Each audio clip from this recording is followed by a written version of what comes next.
Welcome to Midnight Signal AI. Today is April 13th, 2026, and we've got a packed episode for you.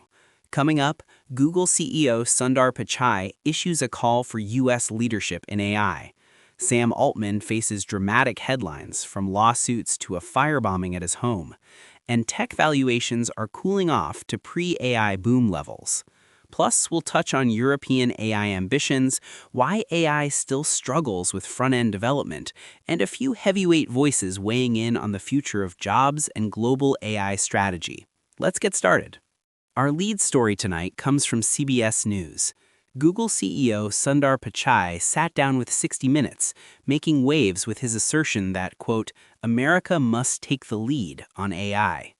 Pichai emphasized the strategic importance of U.S. leadership in the rapidly evolving AI landscape, warning that falling behind could have massive geopolitical and economic consequences.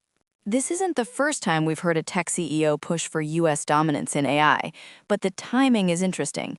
With governments globally racing to set regulations, Pichai is clearly positioning Google and the U.S. tech sector more broadly as the standard bearer for ethical, innovative AI. There's a lot at stake here, both in terms of national security and economic competitiveness. Absolutely. Pichai's comments come as European and Chinese AI ecosystems accelerate their own efforts. For Pichai and Google, it's not just about leading in technology, but also about shaping the rules of the game. If the US doesn't step up, there's a real risk that rival powers could set global standards in ways that might not align with American or democratic values. And let's not forget, this kind of rhetoric also plays well in Washington, where lawmakers are increasingly receptive to arguments about tech leadership as a matter of national interest. But there's a flip side. Critics argue that calls for U.S. AI supremacy can fuel a new kind of arms race, with ethical and safety considerations sometimes taking a back seat to geopolitical rivalry. Speaking of high-profile AI figures, there's been a dramatic turn of events involving Sam Altman, the CEO of OpenAI. According to Business Insider, the suspect in a recent Molotov cocktail attack on Altman's home has been linked to an AI Discord server.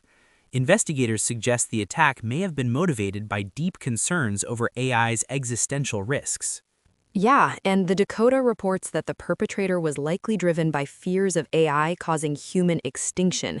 It's a stark reminder that the debate around AI safety isn't just academic. For some, these issues feel urgent enough to spark extreme actions, and that has real-world consequences for the people leading AI companies. It's also notable that the San Francisco Standard points out this happened just days after OpenAI released its New Deal for AI, a policy proposal aiming for responsible development. That timing might not be a coincidence. The intensity of public anxiety around AI is something the industry can't afford to ignore. And to complicate matters, Digit.in highlights that Altman is already facing a barrage of lawsuits, controversies, and investigations. The pressure on AI leaders right now is immense, from both inside the industry and outside. It's a potent illustration of how AI's societal impact is hitting home, sometimes literally. Switching gears to the business side, there's a significant shift underway. Apollo.com reports that tech valuations have dropped back down to pre-AI boom levels. The market's fever over generative AI seems to be cooling, at least for now. That's a big deal. Last year, we saw sky-high valuations for AI startups and big tech firms riding the wave. Now, investors seem to be recalibrating, perhaps realizing that monetizing large-scale AI is more challenging and slower than expected. It's a healthy correction, but it could mean less froth and more focus on real-world value. Exactly. It also signals that simply having AI in your pitch deck isn't enough anymore. Investors want to see sustainable business models and actual differentiation, not just big promises. On a related note, there's been a lot of chatter on Hacker News about Europe's approach to AI. Mistral AI published a playbook outlining how Europe can own its AI destiny. The document emphasizes the need for homegrown innovation and strategic investment to compete with US and Chinese giants. Europe has always been strong on regulation, but not as aggressive on native AI development. This Mistral playbook is an attempt to flip that narrative, invest in foundational models, build robust infrastructure, and fosters local champions. If successful, it could make Europe a genuine third force in the global AI race. It's also a reaction to concerns that Europe risks becoming just a consumer of US and China-built technologies. The push for sovereignty isn't just about economics, it's about retaining control over standards, ethics, and data. Let's talk about a different kind of AI critique. The blog nerdy.dev is getting traction for a piece titled Why AI Sucks at Front End. The author argues that, despite all the AI hype, current models are still pretty bad at producing high-quality, production-ready front-end code. That critique rings true for a lot of developers. While LLMs can generate snippets, they often miss the mark on architecture, accessibility, or design consistency. The gap between AI-generated code and what's actually needed in robust front-end projects is still surprisingly wide. And it's a good reminder, not all AI successes are equally distributed. Some tasks, like creative design and nuanced UI work, still rely heavily on human expertise. Maybe we're a few model generations away from truly useful AI front-end tools. In other industry news, the Neuron is out with an interesting interview. Demis, CEO of Google DeepMind, said that chat-based AI products might have come to market too soon. He suggested that the rush to release conversational models has outpaced our understanding of their risks and limitations. That's a surprisingly candid admission from someone at the forefront of AI. There's been a gold rush to deploy chatbots and assistants, but Hassabis is flagging that maybe the technology isn't fully baked, or that the social context isn't. It's a call for a more measured, thoughtful deployment, especially as these systems become part of daily life for millions. It also shows that even industry leaders are still figuring out where the red lines are. The competitive pressure to launch is huge, but so are the stakes if things go wrong. Meanwhile, over at Meta, there's some internal drama around the release of Anthropic's Claude Mythos model.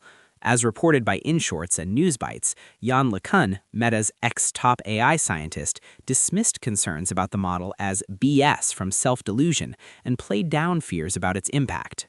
LeCun's blunt style is well known, but the underlying issue is real. As models become more powerful, there's heightened scrutiny of both their capabilities and their potential risks. The debate around Anthropic holding back Claude Mythos is emblematic of the broader tension between openness and caution in AI development. There's a lot of signaling going on, between companies, to regulators, and to the public. But the disagreements also reflect genuine uncertainty about what these new models might do and how to handle them responsibly. Let's touch on the corporate side again. Yahoo Finance Canada reports that NVIDIA CEO Jensen Huang has some advice for company leaders. If you're thinking about AI only as a way to cut jobs, you're thinking too small. Huang argues that AI's potential is much bigger. It can transform industries, not just automate away tasks. It's a refreshing perspective. There's so much doom and gloom about job loss, but Huang's point is that AI could open up new markets and ways of working.